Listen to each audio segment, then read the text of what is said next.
Bonsoir à tous. Soir d'info, seconde partie, qui reçoit monsieur le coordonnateur du F24, Mohamedou Mbodj. Bonsoir. Bonsoir Binta. Alors aujourd'hui également, vous avez voulu organiser une manifestation pacifique, mais la manifestation a été interdite par le préfet de Dakar. Malheureusement, l'autorité préfectorale a préféré la répression, a préféré l'interdiction plutôt que l'encadrement. Alors qu'il était plus facile d'encadrer, évidemment pacifiquement, les citoyens qui ne veulent qu'exprimer leur opinion. C'est la 4e fois en moins de 2 mois que F24 fait l'objet d'interdiction de la part du préfet. Et cela est inacceptable, d'autant plus que les motifs qui sont invoqués ne sont pas valides. Trouble à l'ordre public. Parce que trouble à l'ordre public, on sait que le 12 mai, il y a eu une manifestation Maus, il n'y a pas eu de problème. Et chaque fois qu'il y a une autorisation de manifestation, il n'y a pas de problème. Donc évoquer le trouble à l'ordre public, c'est évidemment raconter des balivernes. Surtout que ce que dit la loi, c'est que lorsque vous évoquez des potentiels troubles à l'ordre public, il faut montrer qu'on n'a pas les moyens pour justement faire face. Or, précisément, il y a même beaucoup trop de moyens pour encadrer. La preuve, c'est que quand on circule dans les rues de Dakar, on a l'impression qu'on est en état d'urgence ou en état de siège. Partout, il y a des forces de défense et de sécurité. Donc, c'est des prétextes fallacieux, c'est une décision illégale, et c'est pourquoi on l'a attaqué auprès de la Cour suprême. Ah, vous avez attaqué? Ah oui, on a attaqué, on a déposé un recours en annulation et un référé en suspension. Malheureusement, le référé en suspension n'a pas été accepté parce qu'ils allèguent les juges qu'on avait assez de temps pour parler au préfet. Mais alors que le référé en suspension, c'était pour qu'on suspende la décision justement du préfet pour nous permettre de faire notre cérémonie. Donc de ce point de vue, évidemment, ils vont prendre l'affaire maintenant dans 15 jours et on verra bien. Mais s'il faut aller jusqu'au pourvoi de cassation, on va le faire. Parce qu'il n'est pas question de laisser les autorités administratives bafouer les lois alors qu'ils sont censés les surveiller. Elles n'ont pas, ces autorités, le droit de nous interdire des manifestations pacifiques alors que la Constitution, justement, nous en donne l'autorisation. Sauf que l'autorité aussi peut apprécier, même si c'est juste, c'est pas une autorisation, mais nous sommes dans un régime déclaratif, mais l'autorité également peut apprécier si la manifestation peut se tenir ou pas. Mais écoutez, c'est ça que je viens de dire, parce que justement, il n'y a pas de justificatif valide. Parce qu'en vérité, lorsque vous mettez dans toutes les rues de Dakar des forces de défense avec des véhicules blindés, etc., vous avez le moyen d'encadrer une manifestation spécifique. J'ai dit la preuve multipliée par 10, c'est non seulement le 12 mai dernier, mais toutes les manifestations pacifiques qui ont été organisées l'ont été dans les meilleures conditions possibles, sans aucun trouble subséquent. Donc de ce point de vue, on ne peut pas prétexter les éventuels troubles. Donc il n'y a pas de trouble à l'ordre public possible, mais encore, il y a suffisamment, beaucoup trop de moyens. Aujourd'hui, l'appareil répressif de l'État sénégalais est tellement important qu'on a l'impression que, évidemment, ils préparent une guerre. Alors, vous avez voulu manifester pour dire quoi? Pour dire non à la détention arbitraire de 700 à 800 jeunes. Beaucoup d'entre eux n'ont fait qu'émettre des opinions. Exiger le respect de droits élémentaires. Droits élémentaires de s'exprimer, de manifester. Ces droits élémentaires, lorsqu'on cherche à les faire admettre dans ce pays-là, on est emprisonné, on est embastillé, on est blessé et on est même parfois envoyé à la morgue. Et ça, c'est inacceptable. Il y a trop de prisonniers politiques. Hier, avant-hier, on a fait 2 jours pour voir 2 ou 3 prisonniers. Même pour rendre visite aux prisonniers, on a des problèmes. Les libertés publiques sont restreintes en ce pays-là. Il n'y a plus de manifestations. Il y a des des arrestations préventives. Il y a des candidats à la présidentielle qui sont dans les prisons. Cheikh Oumar Diagne, par exemple. Donc, on ne sait pas qu'est-ce que fait Bassirou Diomaye Faye en prison. Qu'est-ce que fait Modou Ndiaye de la télé de Bambey en prison. Mais ils sont tellement nombreux qu'ils n'ont rien à faire dans les prisons. Et ils y sont depuis 4 mois, 5 mois. Et ceux qui sont pris en flagrant délit, au lieu d'être jugés en flagrant délit, évidemment, sont mis en enquête, etc. Et ça, c'est inacceptable. On est dans un pays où la terreur semble être la règle aujourd'hui. Et nous voulions évidemment manifester contre cela. Il y a que les libertés de Ousmane Sonko sont bafouées, il est séquestré illégalement. On ne peut pas comprendre que l'on se prétende être dans un état de droit alors que les lois du pays sont bafouées par ceux qui sont censés les protéger, ceux qui sont censés surveiller le respect de ces lois. Et donc non seulement il fallait exprimer cette réclamation, mais encore, il y a en plus la nécessité d'exiger de la part des autorités qu'il y ait une élection inclusive, qu'on arrête les verdicts commandités, qu'on arrête ce parrainage dont le logiciel et le fichier sont piégés, qu'on se retrouve autour d'une table et qu'on crée les conditions optimales de concertation et de détermination des conditions du parrainage, que tout le monde accepte et que tout le monde comprenne.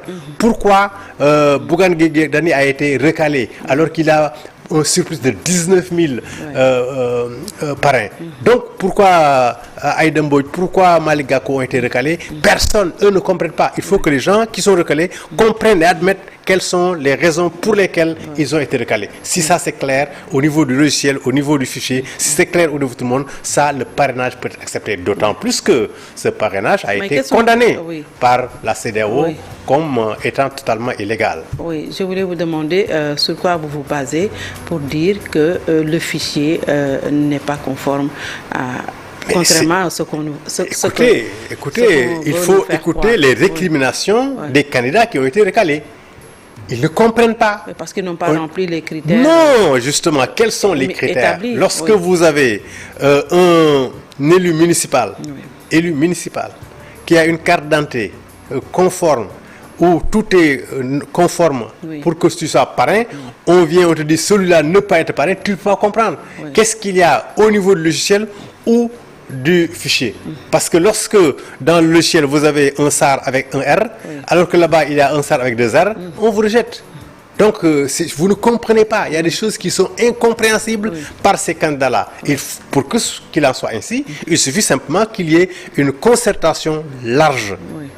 Une concertation à laquelle tout le monde prend part et que l'on explique et que le fichier soit disponible. Il y a eu quand même le dialogue politique. Mais le dialogue n'a pas servi malheureusement à cela. C'était le moment d'en parler. Mais il n'a pas servi à revoir les conditions du logiciel, les contours logiciels et du fichier. Pourquoi le fichier n'est pas mis à la disposition des candidats pendant un long moment, jusqu'au dernier moment, et lorsqu'ils sont devant le parrainage, ils ne comprennent pas pourquoi ils sont recalés. Donc de ce point de vue, il y a des choses à revoir. Mais pourquoi cette opposition n'est pas allée dialoguer pour demander à ce que le fichier lui soit donné?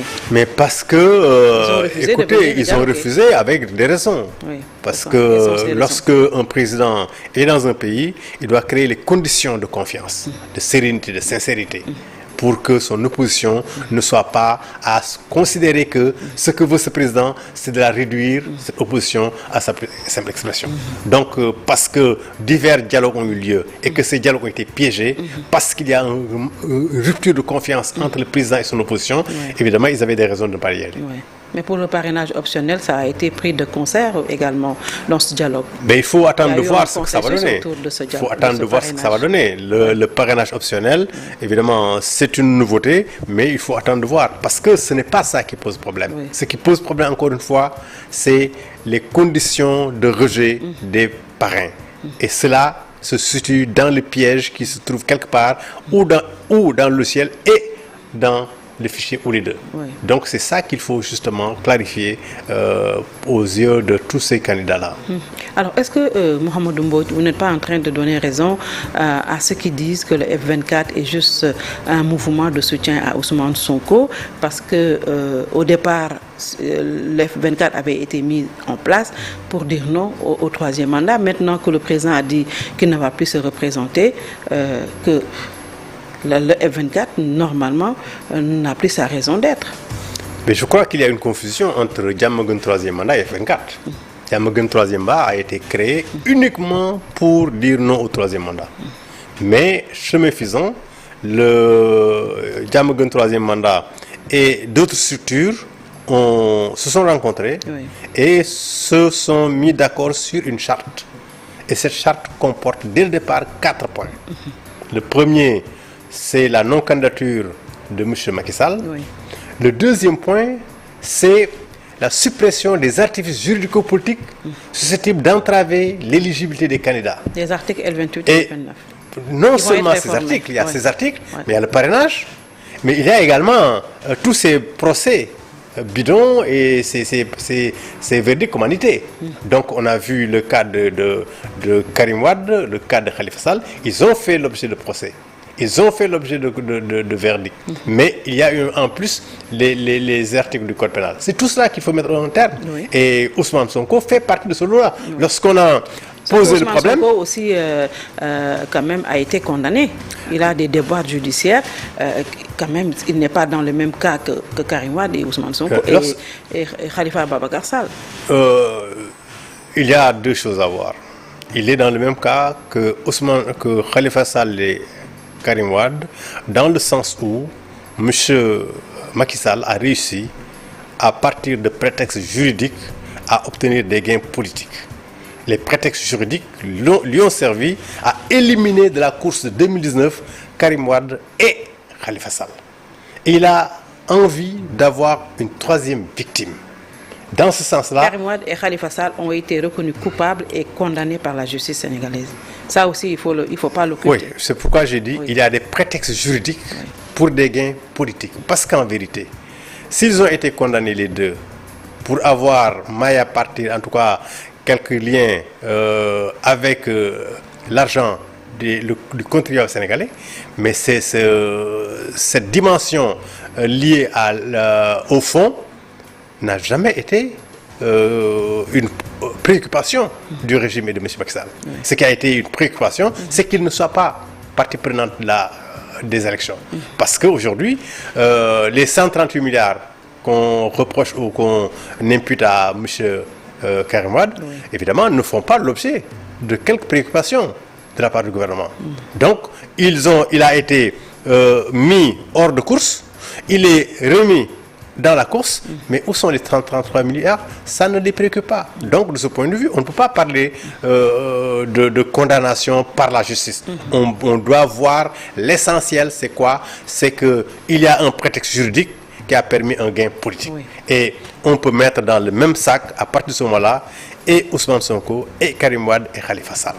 Et nous pensons que les efforts qui sont faits pour remettre dans la course M. Khalifa Sall et M. Karim Wade doivent être mis pour que M. Ousmane Sonko ne soit pas mis hors de course. D'autant plus que, au moment où nous parlons, M. Sonko est encore éligible. Il n'est pas condamné définitivement.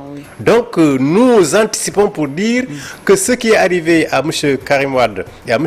Khalifa Sall ne doit pas arriver à M. Ousmane Sonko. Sauf que Karim Wade, à travers le PDS, et Khalifa Babacar Sall, à travers Tahaou, ont répondu à l'appel Mais ce n'est pas parce que quelqu'un a répondu. Du président Macky Sall, à travers un dialogue, ils ont pu trouver la parade pour leur faire participer à la présidentielle. Mais Ousmane Sonko n'a pas voulu répondre à ce dialogue. Mais c'est très bien qu'ils aient répondu. C'est très bien qu'ils aient obtenu gain de cause. Maintenant, ce n'est pas parce que les uns ont répondu et que l'autre n'a pas répondu que l'autre doit faire l'objet de sévices de persécution. Ce n'est pas possible. Il ne faut pas faire deux poids, deux mesures. Dans un pays, il faut que la loi s'applique à tout le monde. Il y a un minimum d'équité. Lorsqu'on fait les efforts... Mais justement, comment faire aujourd'hui pour que, selon vous, pour que Ousmane Sonko puisse participer? Et vous savez très bien qu'il a été jugé par contumace. Et il est en contumace quand on est jugé. Quand on est en contumace, on perd pratiquement tous ses droits. Comment faire maintenant pour que Ousmane Sonko puisse participer? En rire ou en pleurer. Lorsqu'on dit qu'il est condamné par contumace dans un pays où un citoyen est quelque part séquestré, tout le monde sait où il est, on ne peut pas parler de contumace. Et quand bien même ce serait le cas, ben écoutez, il suffit qu'il soit arrêté ou qu'il se mette lui-même en prison pour que cela sorte. Donc il n'y a rien de définitif sur ces questions-là. De ce point de vue, je crois qu'il n'y a pas de problème par rapport à l'éligibilité de M. Ousmane Sonko au moment où nous parlons.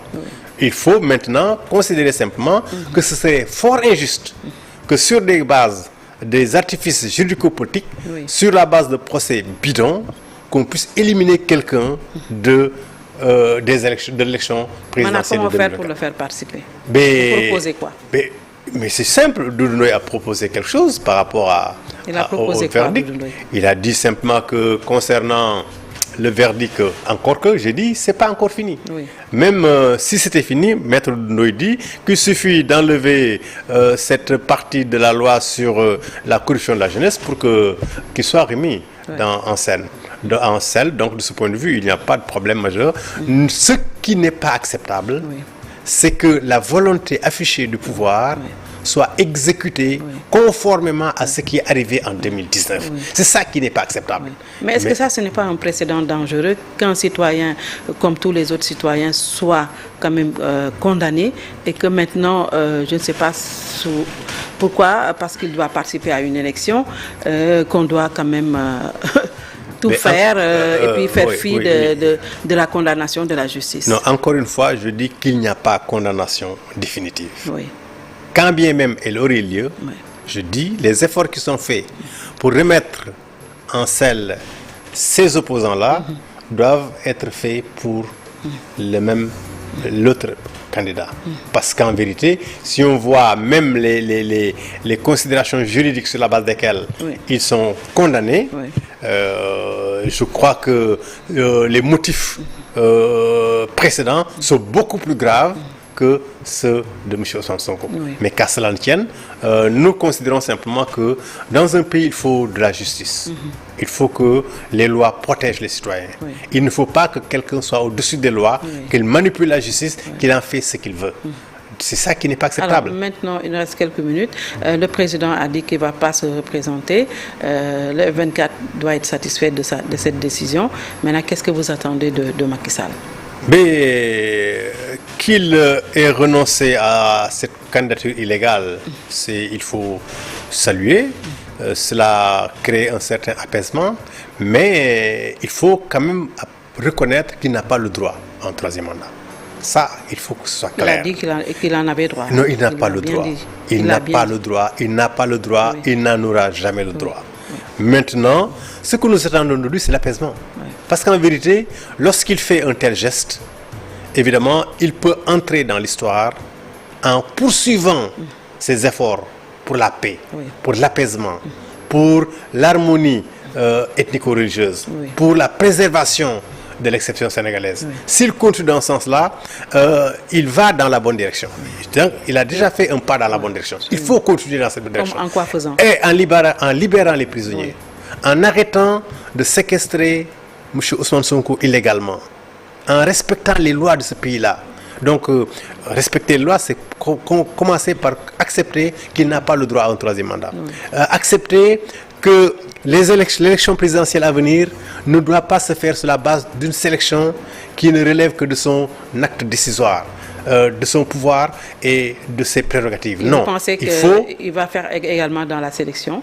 Oui, c'est justement ce qu'on craint beaucoup. Pourquoi? Qu'il sélectionne arbitrairement les candidats comme il l'a fait en 2019. Qu'il crée les conditions d'une élection au terme de laquelle tous les candidats qui sont perdants vont reconnaître qu'ils ont perdu dans les meilleures conditions. Ce n'a pas été le cas en 2019. Il ne faut pas que ce qui s'est passé en 2019 se répète en 2024. Il faut créer les conditions d'une élection sincère, d'une élection apaisée, d'une élection inclusive.